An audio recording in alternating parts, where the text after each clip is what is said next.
बिस्मिल्लाहिर्रहमानिर्रहीम। अस्सलाम वालेकुम students.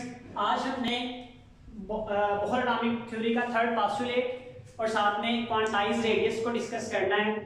Second year physics chapter number 20। बेटा थर्ड पास्टुलेट क्या है? Third postulate Bohr atomic theory का अकॉर्डिंग टू बोहर, बेटा बोहर कहता है कि इलेक्ट्रॉन जब तक एक मखसूस या फिक्स ऑर्बिट में रहता है, सर्टेन ऑर्बिट में रहता है, तो उस वक्त वो अपनी एनर्जी ना तो रेडिएट करता है और ना ही बेटा वो एनर्जी को एमिट करता है, मतलब एमिशन या अब्जॉर्प्शन दोनों उसमें नहीं होते। लेकिन जब एक इलेक्ट्रॉन एक ऑर्बिट से दूसरे ऑर्बिट में जंप करता है, चाहे वो लोअर से हायर में जाए या हायर से लोअर में जाए, तो उस वक्त एनर्जी की अब्जॉर्प्शन या एमिशन हो सकती है। अगर बेटा वो हाई से लोअर में जा रहा है तो वो एनर्जी एमिट करेगा, और कितनी एनर्जी एमिट करेगा बेटा? जितना इन दोनों का डिफरेंस होगा। बेटा सपोज करें यहाँ पर ये हायर ऑर्बिट है, इसमें जो इलेक्ट्रॉन है उनकी एनर्जी जो है 5 जूल है, यहाँ पर जो इलेक्ट्रॉन है उनकी एनर्जी जो 2 जूल है, तो बेटा इन दोनों में डिफरेंस कितना है? 3 जूल का।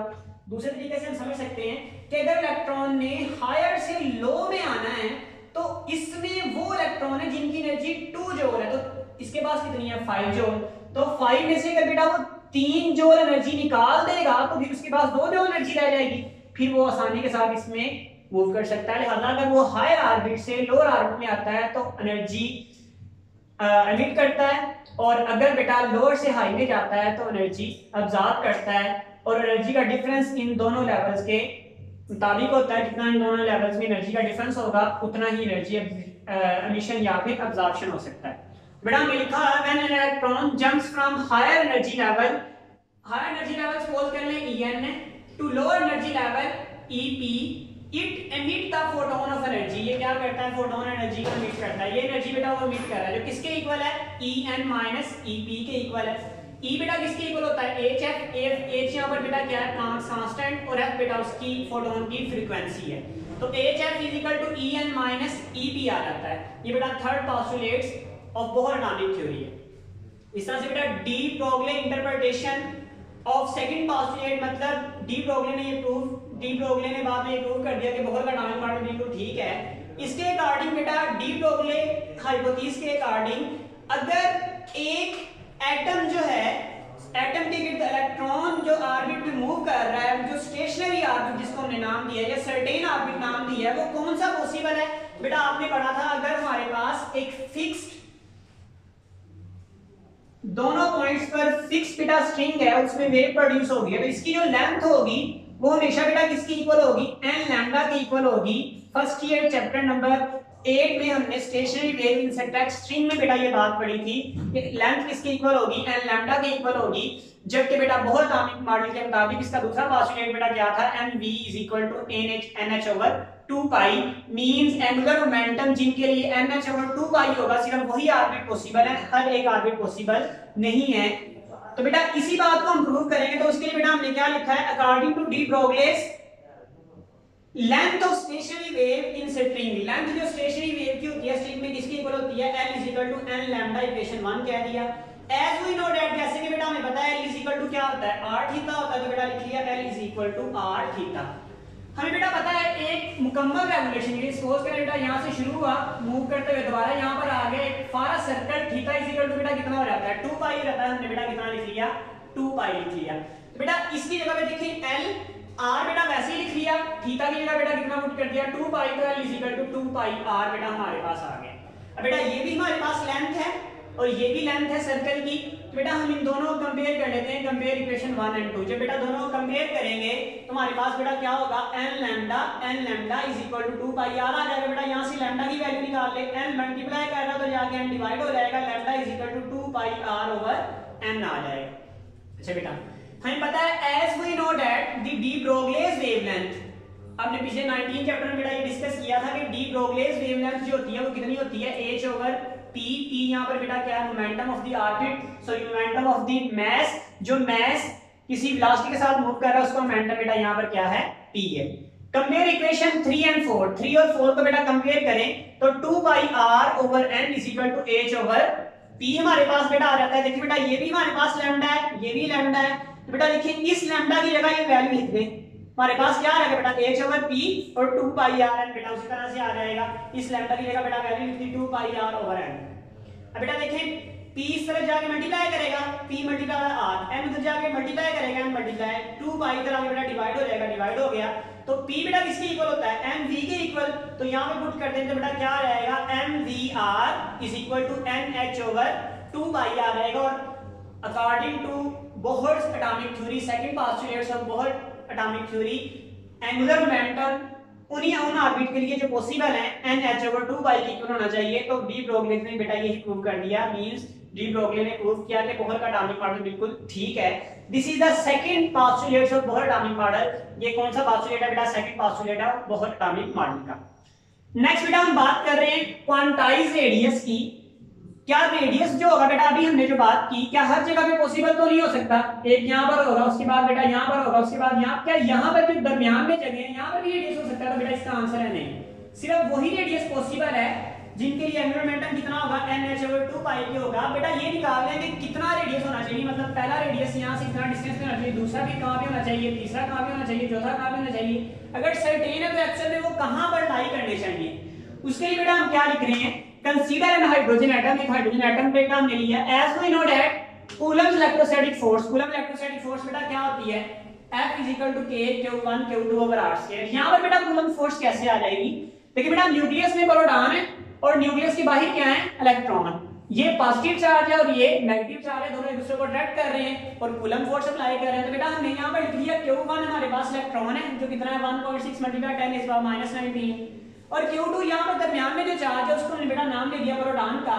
बेटा वो कितना है, वो भी हमारे पास 1.6 मल्टीप्लाई 10 इस बार -19। इलेक्ट्रॉन और प्रोटॉन पे चार्ज बराबर होता है, दैट्स व्हाई बेटा हमने Q1 और Q2 की जगह पे E और E लिख लिया। लेकिन बेटा इलेक्ट्रॉन पे नेगेटिव होता है, प्रोटॉन पे पॉजिटिव होता है, अदरवाइज चार्ज की क्वांटिटी जो होती है वो सेम होती है। लिहाजा बेटा E एंड E और E का बेटा E का स्क्वायर आ जाएगा, तो इलेक्ट्रोस्टैटिक फोर्स बेटा क्या आ जाएगी E स्क्वायर ओवर 2।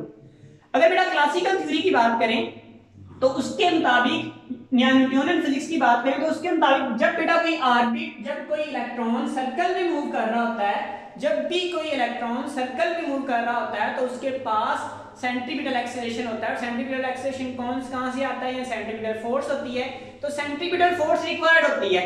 अब बेटा सेंट्रीपिटल फोर्स क्या करती है, किसी ऑब्जेक्ट को सेंटर की तरफ खींचती है। तो यहाँ पर बेटा इस इलेक्ट्रॉन को सेंटर की तरफ कौन खींच रहा है, न्यूक्लियस। न्यूक्लियस पर कौन सी फोर्स लगा रहा है, इलेक्ट्रोस्टैटिक फोर्स लगा रहा है। इसका मतलब बेटा ये हुआ कि जो इलेक्ट्रोस्टैटिक फोर्स है एक्चुअल में वही सेंट्रीपिटल फोर्स है। दैट्स व्हाई बेटा हम यहाँ पर लिख रहे हैं as electron moves in circular path, क्योंकि इलेक्ट्रॉन किस तरह मूव कर रहा है सर्कुलर पाथ में, so it requires centripetal force. उसको कौन सी फोर्स चाहिए, सेंट्रीपिटल फोर्स चाहिए, which is provide by electrostatic force. कौन प्रोवाइड कर रहा है ये फोर्स, इलेक्ट्रोस्टैटिक फोर्स प्रोवाइड कर रहा है। तुम्हारे पास बेटा centripetal force is equal to क्या आ जाएगी, इलेक्ट्रोस्टैटिक फोर्स।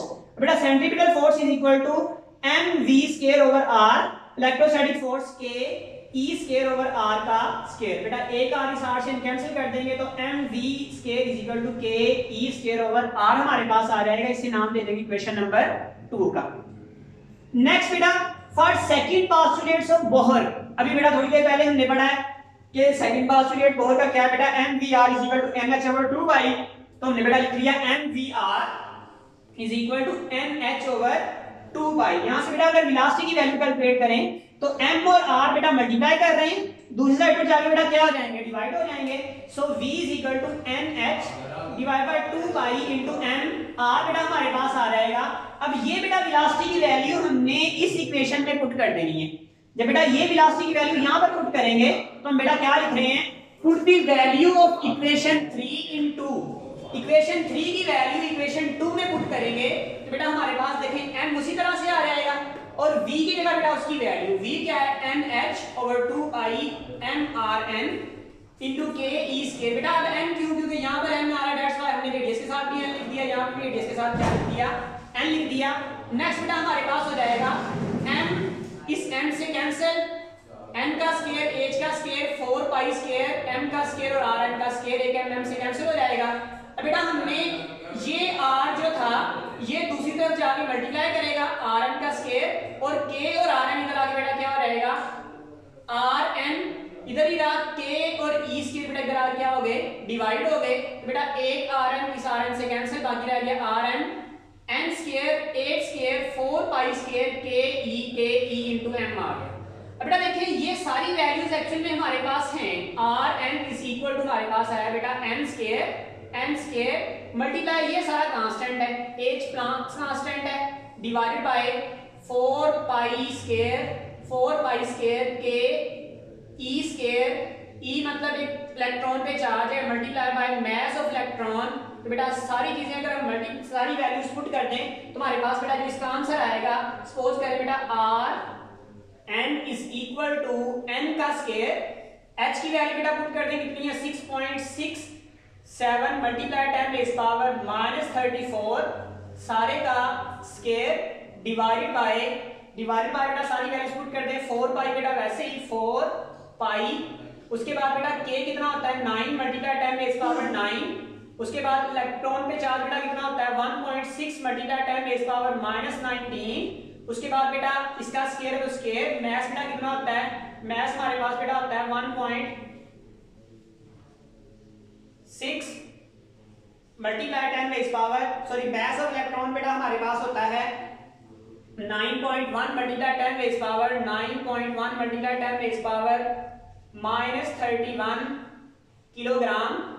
तो बेटा ये हमारे पास मास की वैल्यू आएगी, सबको बेटा हल करेंगे तो हमारे पास यहाँ पर आ रहता है Rn is equal to n square multiply by 0.053 multiply 10 raise power -9 metres. बेटा -9 को खत्म करके हम क्या लिख सकते हैं, Rn is equal to n square into 0.053 multiply 10 की पावर खत्म हो जाएगी, आ जाएगा नैनोमीटर्स। बेटा ये फाइनल हम आंसर निकाल लेंगे। अब बेटा अगर पहले ऑर्बिट्स के लिए निकालना है फर्स्ट ऑर्बिट के लिए, तो फर्स्ट ऑर्बिट के लिए n की वैल्यू बेटा कितनी रखेंगे, बिल्कुल ठीक बेटा n की जगह पे रखेंगे 1, n की जगह पे 1 रखेंगे तो r फर्स्ट ऑर्बिट r1 आ जाएगा और यहां पर आ जाएगा 1 का स्क्वायर मल्टीप्लाई हो जाएगा 0.053 नैनोमीटर्स। तो बेटा यही हमारा आंसर आ जाएगा 0.053 नैनोमीटर्स, यानी पहले ऑर्बिट का आंसर ये होता है। सेकंड ऑर्बिट के लिए बेटा क्या होगा, सेकंड ऑर्बिट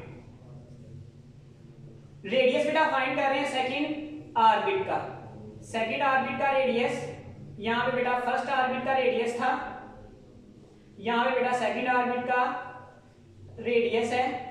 तो बेटा r की जगह पे 2 पुट कर दें, r2 इज इक्वल टू 2 को इससे मल्टीप्लाई कर दें, 2 मल्टीप्लाई बाय समथिंग ये सारी वैल्यू हो जाएगी 0.053 नैनोमीटर्स। इस तरह से बेटा r3 किस तरह से आ जाएगा, r3 हमारे पास आ जाएगा 2 का स्क्वायर बेटा कितना होगा 4 होगा और 3 पुट करेंगे n की जगह पर यहाँ पर बेटा तो कितना हो जाएगा 3 का स्क्वायर कितना हो जाएगा 9 into 0.053 nanometres and dot dot. इस तरह से बेटा आप सारे ऑर्बिट्स का रेडियस फाइंड कर सकते हैं। इनके अलावा कोई भी ऑर्बिट पॉसिबल नहीं है, मतलब इसी रेंज में रेडियस होगा। अगर सपोज करें ये हमारे पास यहाँ पे 0.053 नैनोमीटर्स है तो दूसरा बेटा यहाँ पर होगा, इसके दरमियान में कोई वैल्यू लाई नहीं कर सकती, ये पॉसिबल ही नहीं है, क्योंकि अगर लाई करेगी तो हमारा आंसर ठीक नहीं आएगा, उस पर इलेक्ट्रोस्टैटिक फोर्स नहीं लगेगी या प्लैंक्स कांस्टेंट ठीक नहीं होगा। दैट्स व्हाई बेटा इसे कहते हैं क्वांटाइज्ड रेडियस, मतलब मखसूस ऑर्बिट के रेडियस। अगर बेटा कोई क्वेश्चन हो तो कमेंट्स में पूछिएगा। अस्सलाम वालेकुम व रहमतुल्लाहि व बरकातहू।